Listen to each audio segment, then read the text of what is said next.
Hey guys, this is Bharadwaj with Phone Arena, and this is the video review of the Oppo Find 5. The stealthy dark midnight black edition we have here looks stunning. The minimalistic design with an ultra thin bezel sets it apart from a sea of similar looking Android phones. Made of dense plastic, the build quality is top notch and definitely makes it one of the best Android hardware we have ever seen. Coming in at 8.9mm of thickness, the slim svelte device feels like a tank in the hand, largely thanks to the 167 grams of weight. While it makes the device feel solid and premium, it might be too heavy for some. The front of the device is dominated by the 5-inch display with the capacitive Android shortcut keys at the bottom.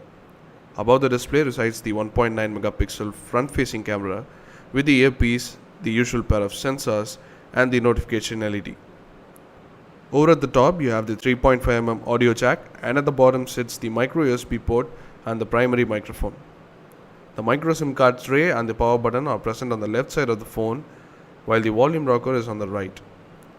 The arrangement was disorienting at first, but since the volume rockers could wake the screen up, it wasn't an issue.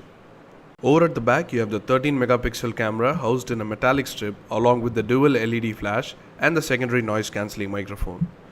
Down below you have the loudspeaker, which is pretty amazing. Coming to more specific details of the hardware, the display on the Oppo Find 5 is one of the best we have seen yet.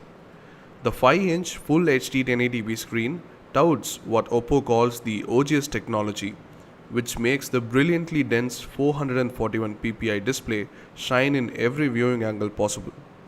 With amazing color reproduction, viewing angles and brightness, this is right up there with one of the best displays we have ever used on a smartphone.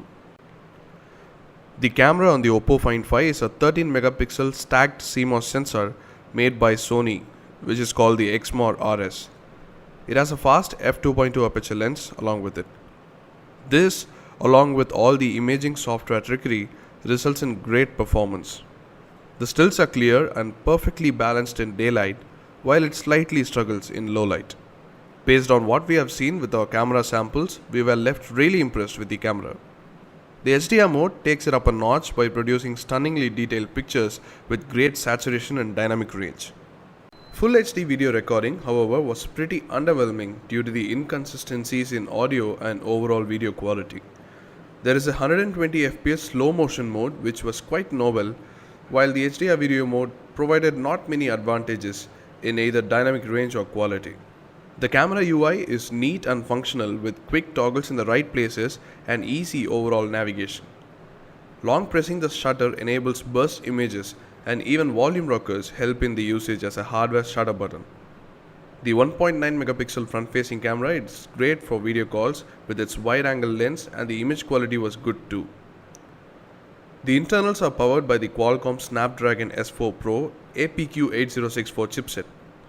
While it may seem old now after the introduction of the 600, it is still potent and fast.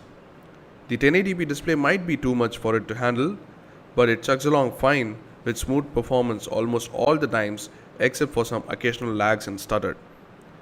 The 2GB of RAM is sufficient for multitasking, and the 32GB internal storage is easily sufficient for all kinds of media. The only problem we had was overheating while playing games or while using 3G. And we think it is due to the chipset.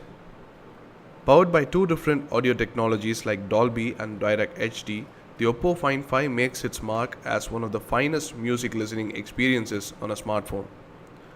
The Dolby technology, which widens the stereo experience on any output, works for the on-device loudspeaker too, and the punchy tones were a pleasure to listen to.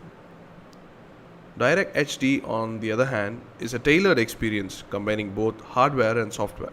The headphones provided in box are acoustically modeled against the DirectHD chip inside the phone, which processes music to sound its best and as true to the creation as possible. DirectHD is definitely one of the best music experiences on a smartphone. Coming to the software side of things, the device runs on a heavily skinned version of Android 4.1.1 Jelly Bean. While you still get all the goodness of Android, it doesn't look anything like it. It is both good and bad in this case. The home screen, the icons, and the whole launcher part of the skin looks overdone in our opinion. Icons are too big and widgets look ugly, but the rest of the user interface, like the lock screen, which is useful and aesthetic, the notification center, which has a lot of toggles even for one-click hotspot and killing apps, the default apps, which are downright gorgeous, and the nicely detailed and segregated settings menu make it a lot better than what it actually stands for. With the dirty white and grey scheme, the completely modified user interface is very beautiful as well as functional, save for a subjective taste of the icons in the launcher, which can be easily replaced. Coming to the battery, the 2500 mAh lithium-ion battery on the Find 5 is not spectacular, but it is not too bad either. It easily manages to make it through a day, but under stressful conditions, it drops the charge faster. Concluding, at $499 for the 16GB version, the pros of great hardware easily outweigh the small quirks, and we personally think this is one of the best Android hardware we have ever used. Listed here are the pros and cons of the device. Hit the like button if you like this video and do subscribe to our YouTube channel for more video reviews like these. Thanks for watching.